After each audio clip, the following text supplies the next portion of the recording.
You will never find truth or the nature of reality if you cling to logic and rationalism.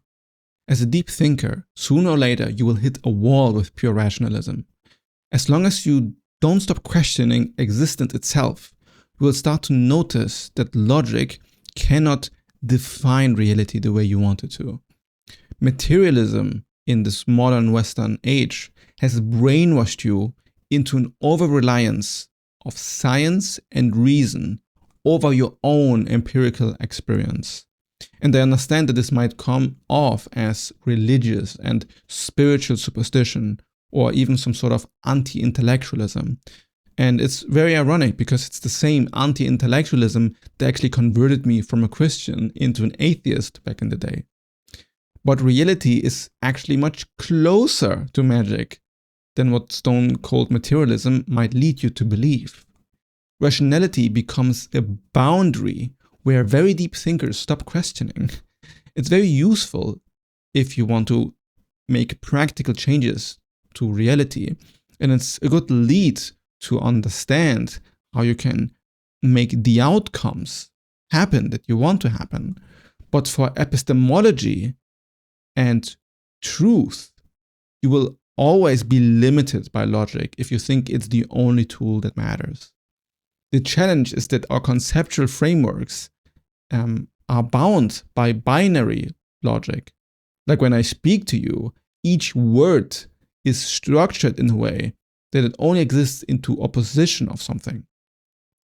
So when I describe something with a framework of this exists and also doesn't exist at the same time, that's almost impossible for pure logic to accept or comprehend. It seems like I'm spitting on the face of any rational or logical thinker, but I'm not. I've been a rationalist for most of my life, and I understand that the idea that contradictions could exist is very aversive, like it's just something that you don't really want to entertain.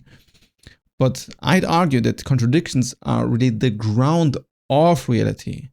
It is what makes everything that exists possible, and you can verify this by your own empirical experience and logic. But this entire premise, logic hates that, because it basically means it has to deconstruct itself or destroy itself. But first notice how the idea that contradictions can't be real or can't exist is already like a metaphysical assumption that you're making. And this assumption already boxes you in some form. And it also makes you feel comfortable, like it makes you able to dismiss a ton of things that just doesn't follow logical frameworks. And it's why I know a lot of guys who are highly logical thinkers have a lot of problems with their emotions. They very struggle to understand how their own emotions fit into the picture.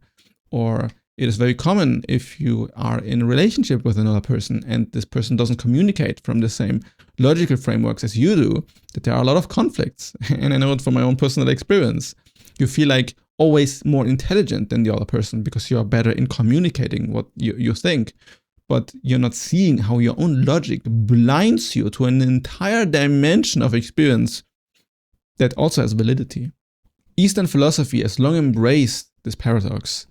For example, we have Taoism with the Book of the Tao, which says that the Tao that can be named is not the eternal Tao, or form is emptiness and emptiness is form. Even mathematics encounters its own limits when Gödel showed that the logical systems contain truths they cannot prove with itself. And you can, look that up. It's a very compelling reason why all logic always is also circular and bases itself on an unprovable assumption.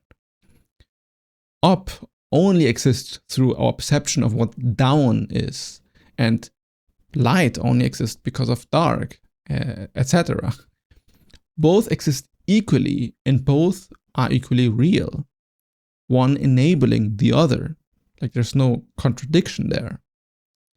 It's because both forces exist simultaneously in a wider space than just this simple defined space that kind of logic wants to box everything into. Because reality does not care about contradictions. In fact, it exists because of contradictions. life itself plays out as contradiction all the time. We are simultaneously the same person we were yesterday and completely different because our cells have been replaced and evolved. Consciousness arises from matter, yet cannot be reduced to it, or at least we think it derives from matter. Neither fully material nor separate from material reality. Light is a particle and a wave. Nothing and everything collapses into the same. Infinity and zero gives rise to all possible numbers simultaneously. There's no center to hold onto in time and space. Every perspective is simultaneously the center of the universe and totally peripheral. It just depends on where you observe from. Relativity teaches us that there's no universal now that all observers share. Like my now and your now are not the same. The observer and the observed cannot be separate because the act of measuring changes what is being measured. So you collapse the boundary between subject and object. And we use this boundary between object and subject as some objective way to say, yeah, you're just having a subjective experience and this is objective reality. But the only way we determine what objective reality is like is by taking a ton of subjects and then saying, you see, all of these subjects see the same, so this is objectively true. But we can never actually escape this duality of object and subject. It's not possible because we always see reality from a subjective point of view. And what would reality even look like if there was no subject at all? It would be everything and nothing at the same time. It's utterly incomprehensible. The logic collapses the moment we go back in time and start to understand the beginning of the Big Bang. Then the question arises, okay, what happens before the Big Bang? Well, it has to be before time. But as far as you understand, everything that exists across time. So how is it even supposed to look like? And at this point, our logic just breaks apart and we start to ignore it or just assume that it's not significant. But all of this is very abstract, right? But what I want to point to is not abstract at all. I want you to notice how the past and the future collapse into an ever-present now. And when you focus on this ever-present now, you can actually witness the illogical contradiction that happens every single moment that you are alive. The logic that your mind constructs that makes things feel somewhat solid and consistent breaks down when you stop thinking and are actually in what life is like, when you actually experience what life is like. Like you have so many experiences and sensations collapse into you at this moment, and you cannot really locate your own experience in time and space. You can do so when you say numbers or say a date, but if you actually locate it experientially, you cannot stop it, you cannot hold it, and there's so much collapsing on you at the same time. And then you can also wonder, okay, what is the you here? Like, who is it that is experiencing something? And why is this you apparently the same across time and space when everything, every atom, every sensation, all of it keeps changing? So it's like you are always changing and at the same time always being the same. This is absolutely paradoxical, but experientially always true. So can you see the validity in logic and have a fair grasp of its limitations? Can you see the mystery of life that is right in front of you and still use reason to make the right actions for your best future?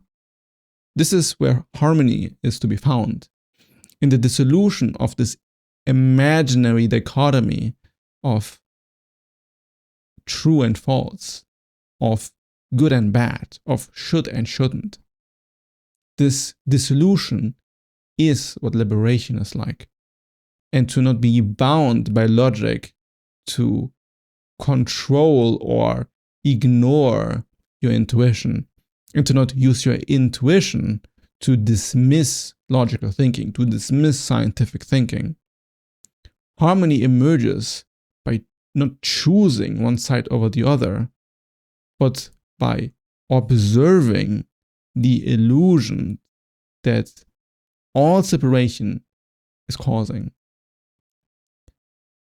by uniting all frameworks into one, which at the end is the ultimate contradiction.